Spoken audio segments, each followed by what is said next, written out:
Hello friends, Gary classes में आप सबका बहुत बहुत स्वागत है। आई होप आप सबने नंबर सिस्टम पार्ट 1 और पार्ट 2 का वीडियो देख लिया होगा और एक्सरसाइज 1.1 और एक्सरसाइज 1.2 के वीडियो से आपके कंसेप्ट्स और भी क्लियर हो गए होंगे। सो नाउ फ्रेंड्स, उसी सीरीज को आगे बढ़ाते हुए इस वीडियो में हम एक्सरसाइज 1.3 के सॉल्यूशंस को डिटेल एक्सप्लेनेशन के साथ समझेंगे। ठीक है फ्रेंड्स, तो अगर आपको इस वीडियो के दौरान कोई भी डाउट हो, किसी भी क्वेश्चन में कोई सा भी डाउट आए आपको, तो आप हमें नीचे कमेंट बॉक्स में जरूर बताएं। वीडियो की शुरुआत करने से पहले मैं आपसे फिर से रिक्वेस्ट करता हूं फ्रेंड्स कि इस वीडियो को लाइक और शेयर जरूर करें और इस चैनल को जरूर सब्सक्राइब करें, क्योंकि नॉलेज बांटने से पड़ती है। Right guys?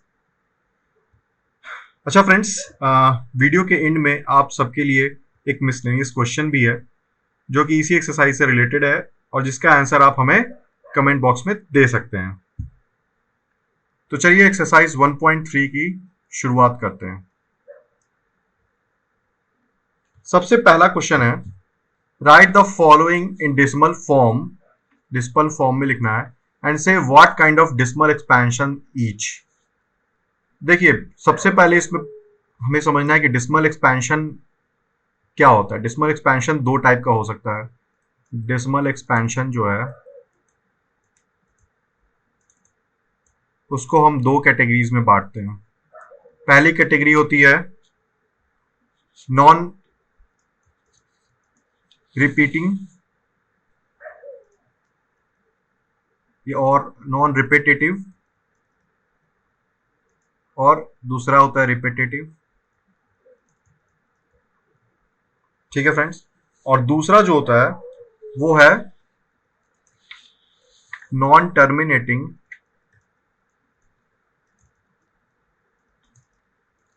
और टर्मिनेटिंग।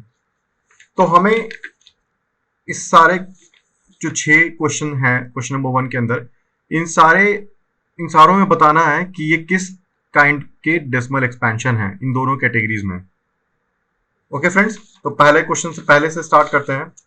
सबसे पहला हमारा है 36/100।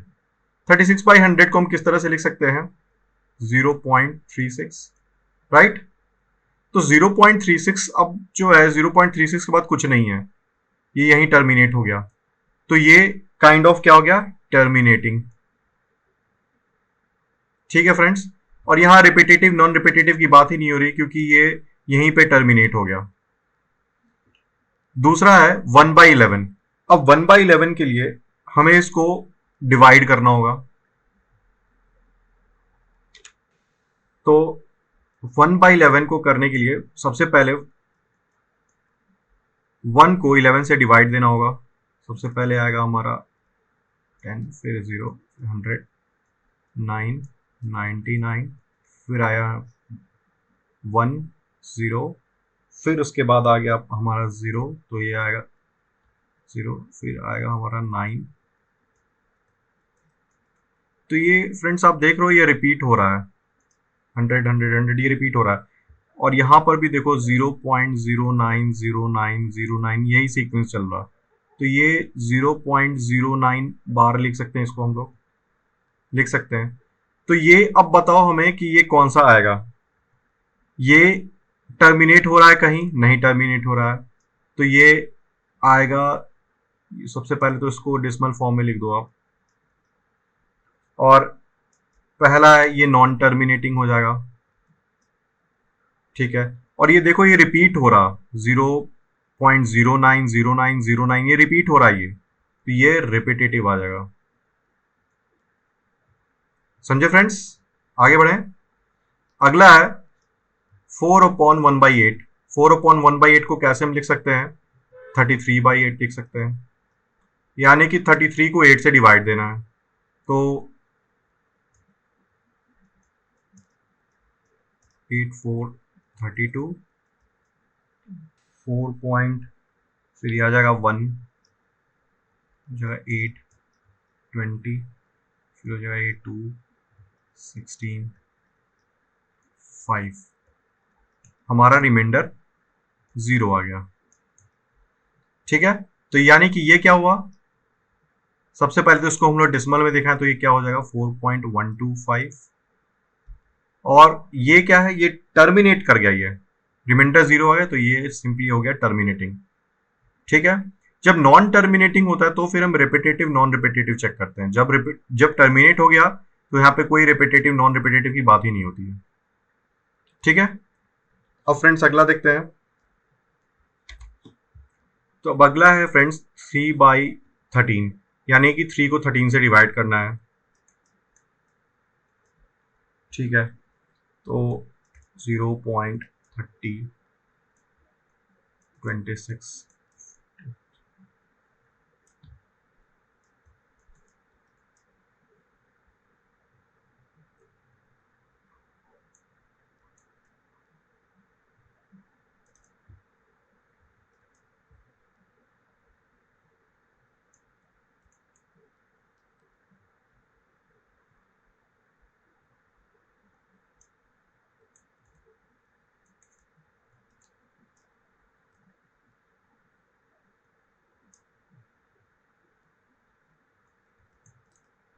फ्रेंड्स ये फिर से देखो 30 आ गया, जहां से हमने शुरुआत की थी, तो फिर वही सीक्वेंस ये रिपीट होती जाएगा 230769। तो इसको मैं से भी लिख सकते हैं 0.230769 बार। तो ये क्या हो जाएगा, 3/13 की वैल्यू ये हो जाएगी, यानी 0.230769 बार।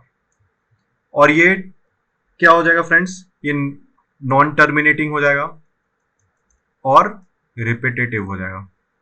राइट, आगे बढ़े फ्रेंड्स।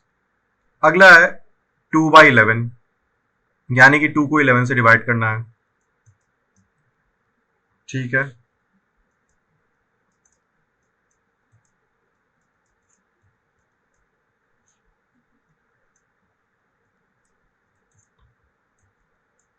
देखो फिर से फ्रेंड्स ये 20 रिपीट हो गया यहाँ पे, यानी फिर से ये 181818 का टर्म चलेगा 0.18 बार।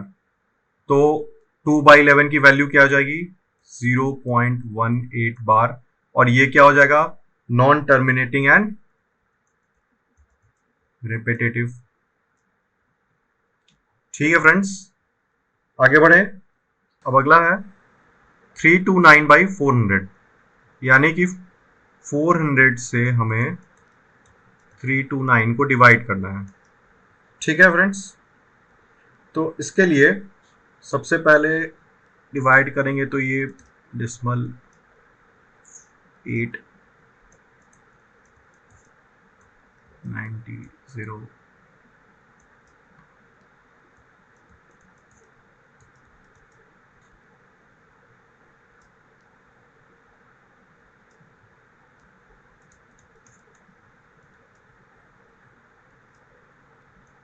तो हम ये देख सकते हैं फ्रेंड्स, ये रिमाइंडर 0 आ गया, यानी 329/400 इज इक्वल टू 0.8225, और क्या होगा डेसिमल एक्सपेंशन टर्मिनेटिंग। ठीक है फ्रेंड्स, समझ में आ गया, आगे बढ़ें। चलिए क्वेश्चन नंबर 2 की तरफ बढ़ते हैं। क्वेश्चन नंबर 2 क्या कह रहा है कि you know that 1/7 is equal to 0.142857 bar. Can you predict what the decimal expansion of 2/7, 3/7, 4/7, 5/7, 6/7 are without actually doing the long division? If so, how? अब देखो फ्रेंड्स, आपको पता है ये 1/7 का वैल्यू दिया हुआ है, अब 2/7 निकाला, तो 2/7 को हम ऐसे लिख सकते हैं क्या, 3/7 को हम ऐसे लिख सकते हैं क्या, राइट? इसी तरह से 4/7, 5/7, 6/7 को ऐसे ही लिख सकते हैं। तो अगर 2/7 का वैल्यू हमें निकालना हो और 1/7 की वैल्यू पता हो, तो हम क्या करेंगे, 2 इंटू 1/7 की क्या वैल्यू है 0.1424,857, यानी 0.142857 बार। तो इसकी वैल्यू क्या आएगी, आप कैलकुलेट करना है, ये वैल्यू आएगी 285714। ठीक है फ्रेंड्स, उसी तरह 3/7 क्या होगा, 3 into 1/7, that means 3 into 0.142857 which is equal to 0.428571। ठीक है। उसी तरह से फ्रेंड्स अगर 4/7 की वैल्यू निकालनी हो तो उसकी वैल्यू भी वही होगी 4 × 1/7, जिसका वैल्यू आएगा 0.571428। 5/7 की वैल्यू निकालेंगे तो 5 × 1/7 की वैल्यू जिसकी वैल्यू आएगी 0.714285। उसी तरह 6/7 का वैल्यू निकालना हो तो 6 × 1/7 जो कि आएगी 0.857142। ठीक है फ्रेंड्स, समझ गए? सिंपली कुछ नहीं, 0.1/7 की वैल्यू दी हुई है, बस उसमें इसी नंबर में 142857 में इंटू टू किया तो मैं वैल्यू मिली, इंटू 3 किया तो 3/7 की वैल्यू मिल गई, इंटू 4 किया तो 4/7 की वैल्यू मिल गई, इंटू 5 किया तो 5/7 की वैल्यू मिल गई, इंटू 6 किया तो 6/7 की वैल्यू मिल गई। ठीक है फ्रेंड्स, आगे बढ़े। क्वेश्चन 3 क्या कहता है? Express the following in the form of p/q where p and q are integers and q not equal to 0। मतलब p/q के फॉर्म में निकालना। तो देखो, अगर 0.6 बार इस तरह से अगर दिया हो आपको क्वेश्चन में, तो आप कैसे करेंगे? सबसे पहले इसको x, suppose x is equal to 0.6 bar, that means 0.6666। ठीक है। अब देखो, डिसिमल के तुरंत बाद जो डिजिट है वही वैल्यू रिपीट हो रही है, तो एक फर्स्ट डिजिट ही है, तो इसलिए हम एक जीरो ही बढ़ाएंगे। 10x इज इक्वल टू, अब 10x इसको करेंगे तो यानी कि इस वैल्यू को 10 से मल्टीप्लाई करना होगा। इसको 10 से मल्टीप्लाई करेंगे तो कितना आएगा? 6.6666। ठीक है फ्रेंड्स, अब इन दोनों को सब्ट्रैक्ट करेंगे तो कितना आएगा? ये 9x is equal to 6.66 minus 0.66, तो कितना वैल्यू आएगा? ये 6। तो x is equal to 6/9 is equal to 2/3। ठीक है फ्रेंड्स, समझ आ गया? चलिए अगला देखते हैं। चलिए फ्रेंड्स, अब अगला है 0.47 बार। तो इसमें क्या होगा? x, suppose x is equal to 0.47 bar, that means 0.47777। अब फ्रेंड्स, अभी जैसा मैंने बताया कि यहाँ पे डिसिमल के तुरंत बाद हो तो उस वैल्यू में 10 से मल्टीप्लाई करते हैं, बट यहाँ पर देखो 0.47 के ऊपर बार है ना, अगले दो डिजिट के बाद है बार। तो इसमें हम क्या करेंगे? सबसे पहले तो एक 10x लेंगे, क्योंकि हमें 4 की वैल्यू को इधर लेके पहले जाना होगा। 10x is equal to 4.7777। ठीक है फ्रेंड्स, अब क्या है? 4.77 तो लेके गए, लेकिन अब इसको जो है, अब 7 जो है वो इस तरह से, जैसे 6 बार जो रिपीटेड था जस्ट डिसिमल के बाद, उसी तरह डिसिमल के तुरंत बाद 7 बार जो है वो 7 रिपीटेड है यहाँ पे। तो अब इसमें सिंपली फिर एक जीरो और ऐड करेंगे तो ये हो जाएगा 100x इज इक्वल टू, इसको 10 से मल्टीप्लाई किया और तो 47.7777 आया। ठीक है, अब इस टर्म को इस टर्म से माइनस कर देंगे तो ये कितना आ जाएगा? 90x is equal to 47.77 minus 4.77 यानी 43। x is equal to 43/90। ठीक है फ्रेंड्स, ये हो जाएगी x की वैल्यू, 0.47 बार की वैल्यू। अब अगला क्वेश्चन है फ्रेंड्स 0.001 बार। अब इसमें x अगर सपोज करते हैं 0.001 बार, तो वैल्यू कितनी हो जाएगी x की? 001 इस तरह से ये रिपीट होता रहेगा। अब ये देखो, ये 3 वैल्यू रिपीट हो रही हैं यहाँ पे। यहाँ पर एक था तो इसलिए हम 10 लेके उधर हमने 10 लिया, 10 से मल्टीप्लाई किया इसको। यहाँ भी एक ही वैल्यू थी तो इसलिए हम केवल एक ही डिजिट बढ़े, जीरो से एक ही एक्स्ट्रा जीरो हमने ऐड किया। लेकिन यहाँ पे 3 वैल्यू रिपीटेड है, इसलिए हमें जो है इन तीनों को जो है डिसिमल के इधर लेके आना होगा, यानी कि 3 जीरोज ऐड करने होंगे। 3 जीरोज ऐड करने का मतलब क्या हुआ? हमें 1000 से मल्टीप्लाई करना होगा दोनों को, इसको भी और इसको भी। 1000x हो गया, इसको हम मल्टीप्लाई करेंगे 1000 से तो क्या होगा? 1.001001 ये आ गया। अब हम इस 1000x को x से माइनस करेंगे तो क्या आएगा value, 1000x minus x is equal to 999x, और इस वैल्यू को माइनस किया तो क्या आएगा 1, 1.001001 माइनस 0.0010 तो क्या आएगा 1, दोनों को माइनस करें तो 1 ही आएगा, तो x की वैल्यू क्या हो जाएगी 1/999। ठीक है फ्रेंड्स, समझ गए? आगे बढ़ें। क्वेश्चन 4, क्वेश्चन 4 क्या कहता है कि express 0.9999 in the form of p by q. Are you surprised by your answer? With your teacher and classmate discuss why the answer makes sense. अब देखिए फ्रेंड्स, एक्सप्रेस करना है 0.9999 को p by q के फॉर्म में, तो x is equal to 0.9999 है या 0.9 बार है। ठीक है, तो मल्टीप्लाई करेंगे 10 से, क्योंकि देखो डिसमल के तुरंत बाद ही वैल्यू रिपीटेड है, तो हमें बस एक ही डिजिट को आगे लेके जाना होगा। तो 10x हो गया, तो 10x इज इक्वल टू 9.9999।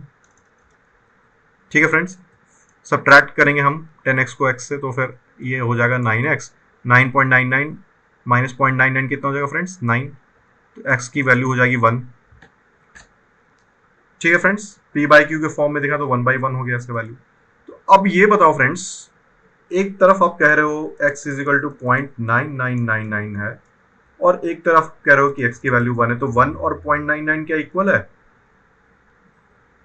नहीं। अब ये कैसे जो है हम इसको ऐसे कैसे डील करेंगे, क्यों ये जो है ये वर्ड लिखा गया है, are you surprise by your answer with your teacher and classmates discuss why the answer make sense. अब ये सेंस कैसे बनता है इसमें, हम ऐसे नॉर्मल बात करें तो 1 के वैल्यू 0.9999 से तो इक्वल नहीं होना चाहिए, क्योंकि 1 तो 1 होता है। अगर आप 0.99 भी करते हो, 999 जितना भी लेके जाओ, लेकिन 1 तो 1 होता है। 0.001 का भी फर्क हो तो भी वो 1 नहीं होता है। तो इसमें कैसे है, देखो अब फ्रेंड्स एक बात समझो, हम दो टर्म लेते हैं, एक लिखते हैं 0.6 और एक लिखते हैं सपोज 0.6 नहीं 0.8 लेते हैं, और दूसरा लेते हैं 0.8 बार। ठीक है फ्रेंड्स, 0.8 की वैल्यू क्या आएगी, अब देखो समझो इसको कैसे ये जो है वो सेंस बनता है। यहाँ पे 0.8 की वैल्यू आएगी 8/10, यानी कि डिवाइड करेंगे उसको तो 4/5। ठीक है, इसको p बाई क्यू के फॉर्म में हमने तोड़ा तो 4/5 हो गया। अब 0.8 को अगर हम ब्रेक करते हैं तो कैसे होगा ये, x इज इक्वल टू अगर 0.8888 लेते हैं, ठीक है, तो इसको 10x लेते हैं तो 8.8888 सब्ट्रैक्ट किया 9x इज इक्वल टू 8, तो x का वैल्यू 8/9, x का वैल्यू तो 8/9 आ गया, लेकिन यहाँ x की वैल्यू तो 4/5 थी। सिंपली फर्क क्या था कि यहाँ पे 0.8 है, यहाँ 0.8 बार है। देखो बार लगाने से ये साबित नहीं हो जाता कि उसकी वैल्यू जो है वो 0.999 जो है वो 0.9 के इक्विवेलेंट होगी। जब हम इसको रैशनलाइज करते हैं उससे हमारा मेन आंसर हमें चेक करना है। रैशनलाइज किया, इसका value x is equal to 1 आया, तो इसको p बाई क्यू के फॉर्म में दिखाना होगा, इसको 1/1 ही हम दिखाएंगे। समझे फ्रेंड्स, आगे बढ़े। अब अगला क्वेश्चन है क्वेश्चन 5। क्वेश्चन 5 क्या कह रहा है कि what can the maximum number digits be in the repeating block of the digits in the decimal expansion of 1/17, perform the division to check your answer. अब इसमें 1/17 को डिवीजन का लॉन्ग डिवीजन करना होगा हमें, तो 117 से डिवाइड किया हमने 1 को, तो 0.0 आ जाएगा, एक और 0.5, ये हो जाएगा 85, ये हो जाएगा 8, 136,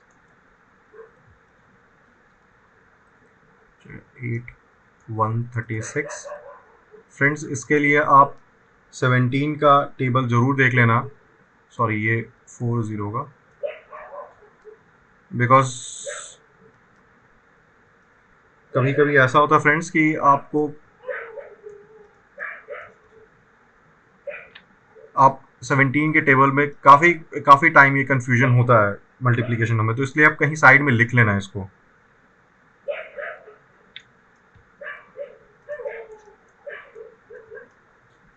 ये काफी लंबा डिवीजन जा रहा है।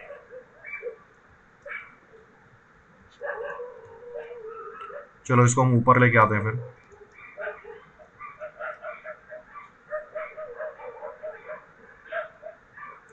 फिफ्टी 50 आ गया ये। उसके बाद 34 16। ये बस आपका अरिथमेटिक एबिलिटी चेक करने के लिए क्वेश्चन है कि आप मल्टीप्लिकेशन में कैसे हो।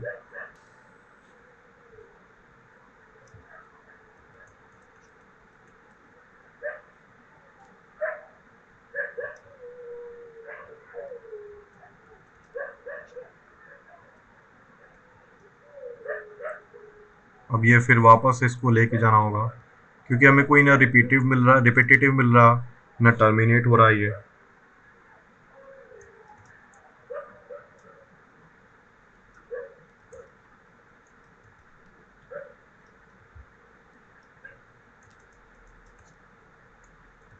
ये सच में काफी लंबा जा रहा।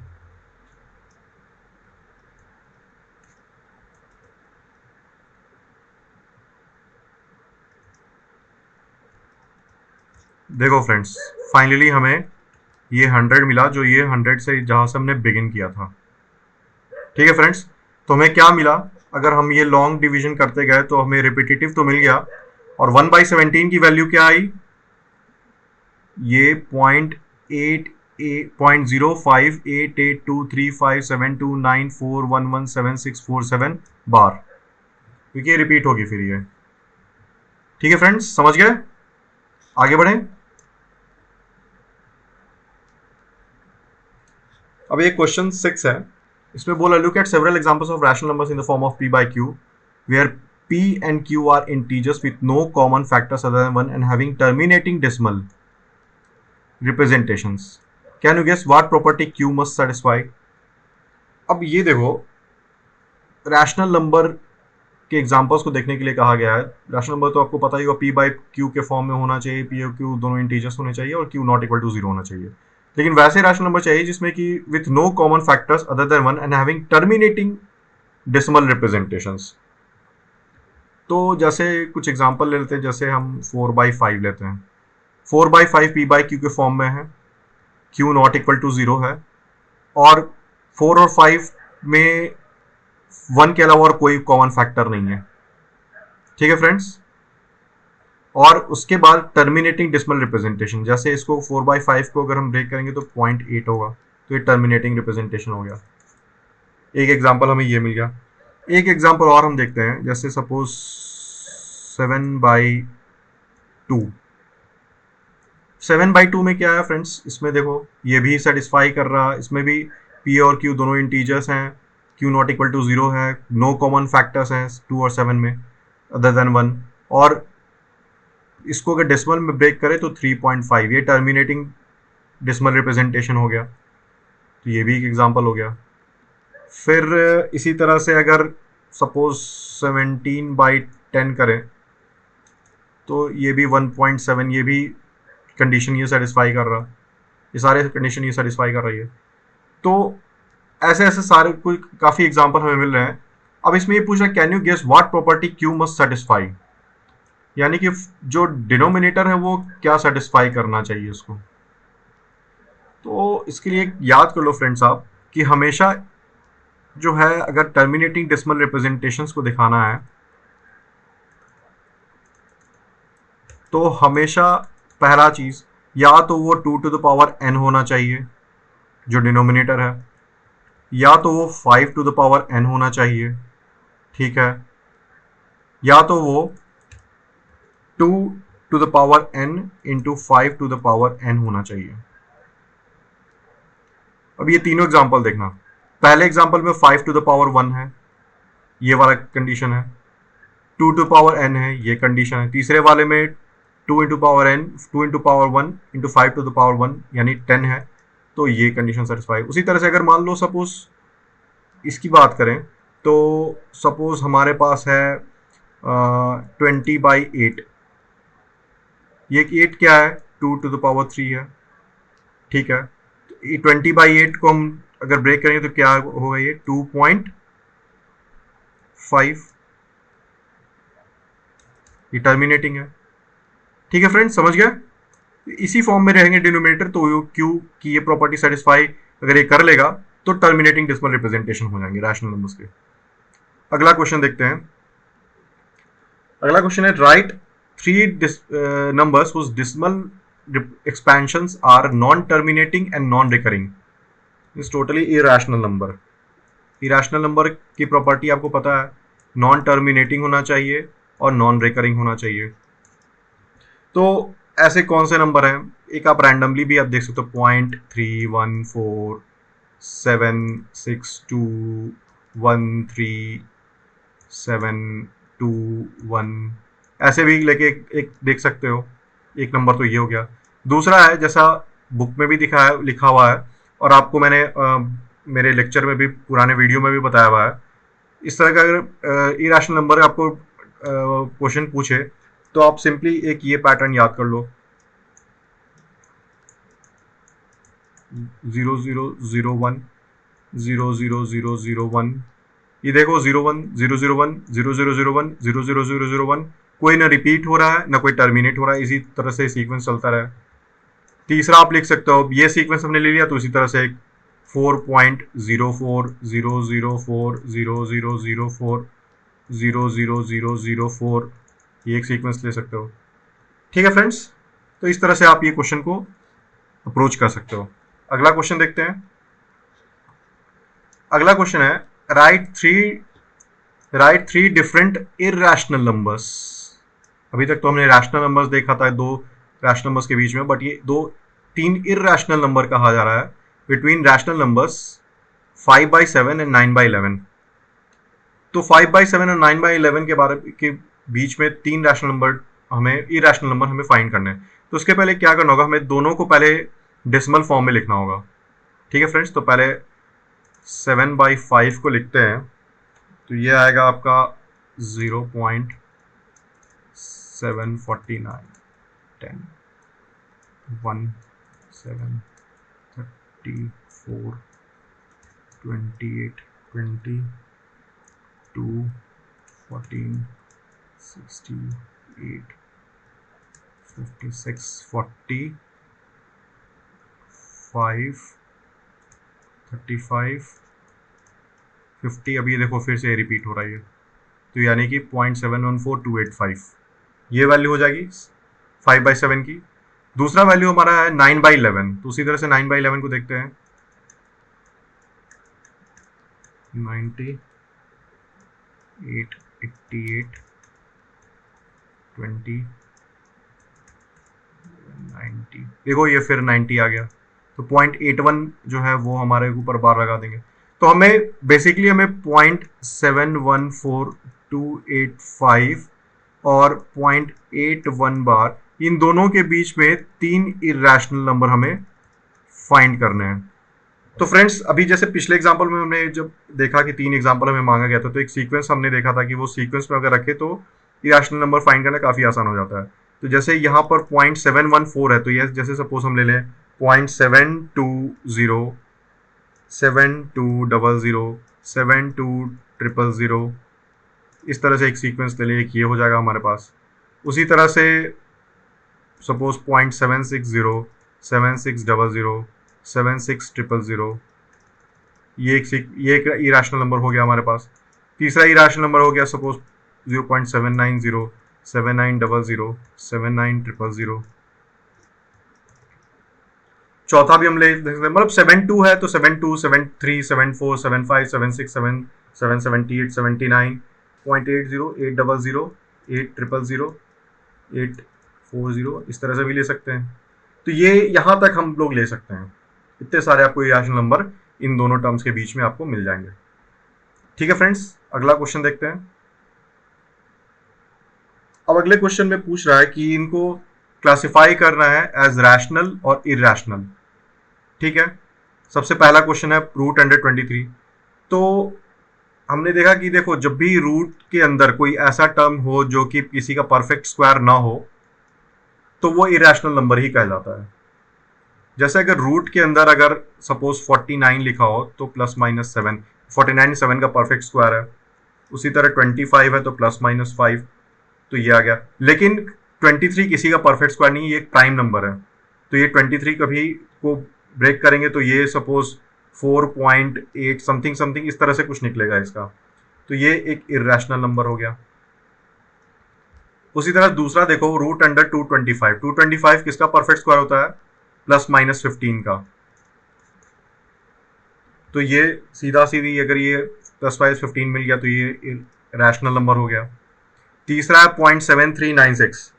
अब देखो 0.7396 ये टर्मिनेट हो गया, ये तो इरेशनल नंबर होने के लिए आपको नॉन टर्मिनेटिंग और नॉन रिपीटेटिव होना चाहिए, लेकिन ये तो टर्मिनेट कर गया 0.3796, तो ये रैशनल नंबर हो गया। उसके बाद अगला है 7.478478। अब ये देखो 478 वैल्यू रिपीट हो रही है, तो इरेशनल नंबर में तो नॉन रिपीटेटिव होना चाहिए, तो ये तो रिपीट हो रही है, तो ये रैशनल नंबर हो गया। अब फिफ्थ में देखो, फिफ्थ में है 1.10 100 100 100 जैसा मैंने पिछले एग्जांपल में भी दिखाया, एक्सरसाइज सॉरी क्वेश्चन में दिखाया था कि इस तरह से जो सीक्वेंस है वो इरेशनल नंबर में हम इसको शो कर सकते हैं। तो ये देखो ना ही ये टर्मिनेट कर रहा है, ये बढ़ते जा रहा है, और ना ही ये वैल्यू रिपीट हो रहा है, तो ये पूरी इरेशनल नंबर हो गया। ठीक है फ्रेंड्स, समझ गए? तो चलिए फ्रेंड्स, इस तरह से अब हम वीडियो के एंड में पहुंच चुके हैं, और जैसा मैंने वीडियो के स्टार्ट में कहा था कि आपको वीडियो के एंड में एक मिसलेनियस क्वेश्चन दिया जाएगा जिसका आंसर आप हमें कमेंट बॉक्स में कर सकते हैं। तो क्वेश्चन ये है कि express 0.62323233 indefinite in the form of p by q where q does not equal to 0। ठीक है फ्रेंड्स, समझ गए? चलिए, तो फ्रेंड्स ये रहा एक्सरसाइज 1.3 का सॉल्यूशन विद डिटेल एक्सप्लेनेशन। अगर आप सबको ये वीडियो पसंद आया हो तो इसे लाइक शेयर ज़रूर करें और चैनल को ज़रूर सब्सक्राइब करें। इसके साथ ही एक्सरसाइज 1.4 का सॉल्यूशन विद डिटेल एक्सप्लेनेशन इसके अगले वीडियो में आप ज़रूर देखें। Thank you friends.